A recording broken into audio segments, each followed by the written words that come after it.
So the last time what we did is to give us a summary of this kerygma, of this message that was proclaimed. Now today we want to look at one or two of these evangelistic sermons and look at them in a greater detail, okay, so that we can actually understand what should be the message today, okay. And when we understand that, and then we can't experience the same thing that what they experience in the book of Acts. But before we go into picking up details of one or two of these, one thing I want us to do first is to look at these 8 evangelistic sermons as a whole. And when you read through them, remember what we said. 3 of them were preached by Peter, 2 of them were preached by Philip the evangelist, and 3 of them were preached by Paul. And when you look at them very, very closely, there is a pattern that we actually see in quite a few of them. And I just want to take you through that. Now, the 3 evangelistic sermons that Peter preached was the one that he preached, number 1, the one he preached on the day of Pentecost, number 2, the one he preached at Solomon's porch, when that man that was laid at the beautiful gate, and then the one he preached at the conversion of Cornelius. Those are the 3 evangelistic sermons preached by Peter. Now when we go to Philip, let's look at that which Philip preached. The sermon, evangelistic sermon that Philip preached was the one he preached in the city of Samaria. You remember that story. We'll come back to this story in a second.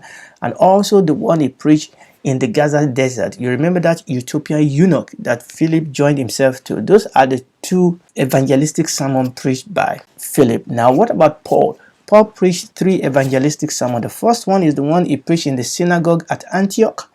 The second one is the one he preached at the Areopagus in Athens. And the third one is the one he preached when he was under house arrest in Rome. Now one of the things that you will see straight away is that this sermon were preached at various diverse events, if we can put it that way, okay. We have Peter preaching to Jews, okay. We have Peter preaching to majorly Jews in some of those, and then Peter preaching to the Gentile in Cornelius, okay. And then we see Philip go to Samaria, even though they were not Jews, but they are Jewish neighbors.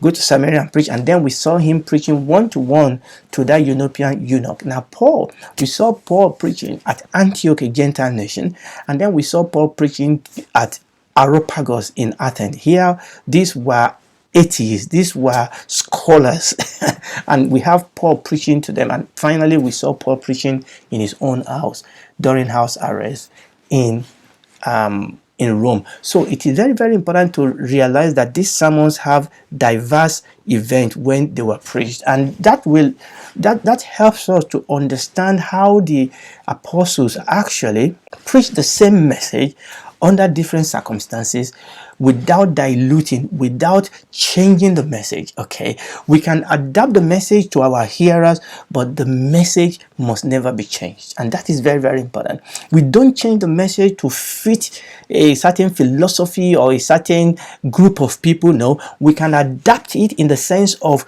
making it applicable to their experience, using what they can relate to preach the gospel, okay. And that is what you will see when you go through these 8 sermons. Now we're not going to go through the 8 of them in detail, but we are going to touch upon the 8 of them. But that is the first thing you see when you go through the 8 sermons, that yes, they took the experience of their audience. They took the experience of their audience into consideration in the way they presented the gospel, but they maintained the heart of the gospel. They preached the gospel. They didn't dilute the gospel. They didn't remove the essential part of the gospel, okay, so that they can make it appeal to, they can appeal to other people. They say, no, we just want to preach a seeker friendly. No, we don't preach a seeker friendly message in the sense of taking out essentials of the scripture so that people can tolerate it. No, we don't do that. Now we can make it relevant, and that is important.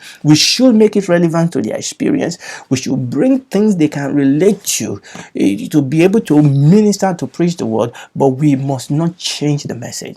We must not dismantle the message. We must not water down the message. And And that's one of the things we see as we run through the book of Acts and look at all these various sermons, evangelistic sermons. Remember, now we are focusing on these 8 evangelistic sermons, and we look at what we can learn from them. Okay, so that's very, very important. The other thing we see, before we go to one or two of these sermons, looking at the 8 of them, we realize that actually a significant number of them were preached as a consequence of an event that triggered this sermon. Now, this is very, very important, that when we look at this evangelistic sermon, we see something in about 5 or 6 of these 8, that the sermon were triggered by an event. An event here is anything that gives visible effect of God's grace.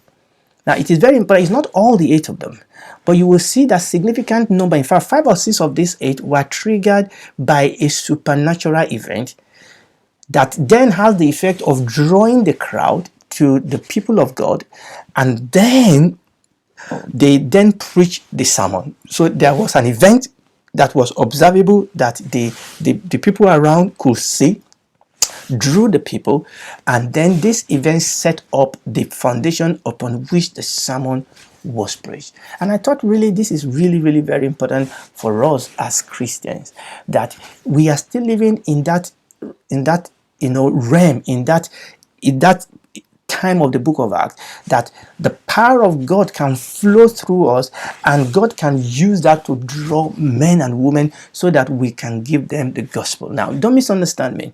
Okay, it's not consistently. There are times in the scripture where people just preach the gospel, but I thought it was quite significant that in this evangelistic sermon, 8 of them, about 5 or 6 of them were actually triggered at some level by a demonstration of the glory and the power of God, either upon the men and women of God or upon somebody else where the gospel was applied. Okay, so let's go through that. At some very obvious level, we have got to be able to demonstrate that we are announcing a man we have personally met, the Lord who has transformed our life. And that is the point, isn't it? That there was a demonstration.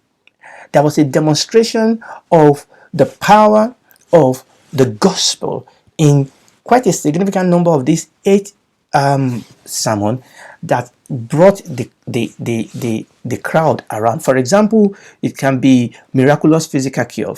For example, in the sermon that Peter preached during the Pentecost, what drew the crowd? The Bible says the Holy Spirit came like a mighty rushing wind. People heard the sound, but not only that, the Bible says that a tongue of fire rested upon each one of them, and they began to speak in an unknown tongue, and they were speaking the language of the people around them. Now, I don't want to go into the detail of each one of them, but you can see that there was that manifestation of the power of the glory of God upon the life of the apostles.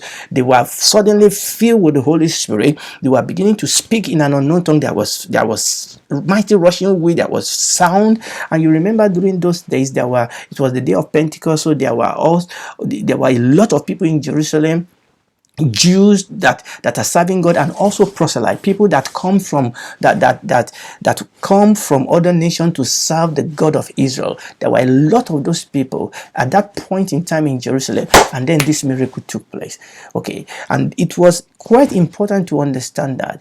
Okay, that miracle took place, that there was sound, there was lightning, then there was them speaking the language of the people, and the people say, who are these people? Are these not all Judean? How do we hear them speak in our language the wonderful things of God, the marvelous things of God? They were speaking in the people's language the great things of God, and that was what drew the people.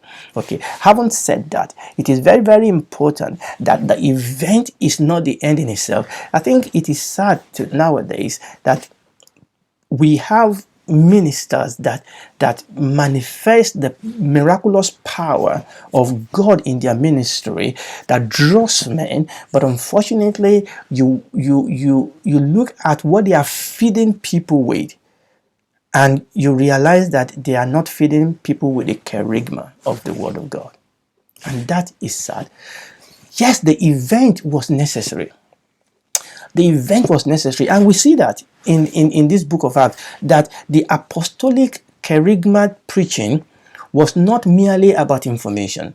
Okay, they were announcing and witnessing to personal transformation in Christ Jesus. They were witnessing to the power of God. They were witnessing to the glory of his kingdom, like I said in during the time of Pentecost. But then the second evangelistic sermon that we saw was when Peter, actually, you remember him and John, Peter and John, they were going into the temple. Okay, and then there was that man that was laid at the beautiful gate, and they healed the man. The man that has been lame from his mother's womb was healed. He stood up, the Bible says, was jumping, he was running, and he was praising the Lord. And that was what draw the crowd. And that was what drew the crowd, that event. And I can go on and on and on. What about Philip in Samaria? It was that event. In Samaria, the Bible says they saw Philip casting out demons and doing miraculous power. People came, and then he preached the gospel. So it is very important. Now I know that because of the way people have misused and manipulate, some people are using the manipulative spirit, and some people even go as far as to look for power in darkness so that they can perform miracle. Remember, the Lord Jesus told some people that came to him and said, we perform miracle in your name. He said, I don't know you, you workers of iniquity. So we need to be careful here. The event in itself is not an end in itself, but the event is necessary. We must not throw the baby out with the bathwater. Yes, people have used this wrongly. Some people are seeking power in the wrong places. Some people are using the power of witchcraft, and some people that actually were anointed of God were using that for their own personal selfish end. But that is not what we see in the scripture. But we need to understand that these events are important, and it was definitely important in our study of the book of Acts. Okay, and you can see some of the example I've given to you that God actually used this event, the manifestation of the power of God. The Lord Jesus said, the work that I do shall you do, and greater work than this, because I go unto my Father. What happened when he got unto his Father? He poured out the Holy Spirit. Is the Spirit of truth, is the Spirit of power. You remember during the ministry of the Lord Jesus Christ, he sent his apostles, his disciples out 2 by 2, and he gave them power to do miracles, signs and wonders. The church today is still a church of signs and wonders. We are to manifest the signs and the wonders of our Lord Jesus Christ, but the signs and the wonders are not an end in themselves. And we see that in the life of the apostles and in the story that we see in the book of Acts, because they had the event. Okay, but we are talking about the event, but they didn't stop there. There are 3 things that happened. So there was the event, but then after the event, what do we see? They actually began to preach. Explanation. So we have the event, then we have the explanation, and then we have the exhortation. And those are the 3 things. So the event trigger the crowd to come, and when the crowd are there, what then happens? They begin to preach the kerygma, and that is what we see. But let's stick with the event. The event is necessary. So the apostolic kerygmatic preaching was not about technique. Okay, it's not about just being articulate. Paul said that our word is not in the articulate word wisdom of men, but in the manifestation of power. He said that your faith may rest upon the power of God, not in men, not in our oratory. No. So it's not about our oratory. Okay, it was a manifestation that was flowing out of the relationship that they have experienced in the person of the Lord Jesus Christ. John said, that which you have seen and our hand has handled of the word of life, that declare we unto you. He said, our fellowship is with the Father and with the Son, and we have fellowship with one another. So these people, they came to announce the person of Jesus Christ, whom they have met and whom they have experienced. And I think this is very, very important. This was one of the secrets of their power, is the fact that they experienced him. And the Lord Jesus told them, don't go anywhere until you be endued with the power on high. So you shall receive power. After that, the Holy Ghost is come upon you, and you will be my witness. And this is what we see in the life of these people, that they have this event, they carry this anointing, this power. And remember, it was not just the apostles, it was also Philip. Philip was not one of the apostles.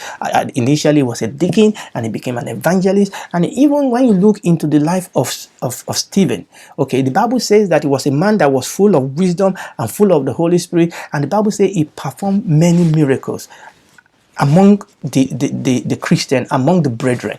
But he was not an apostle, he was one of the deacon.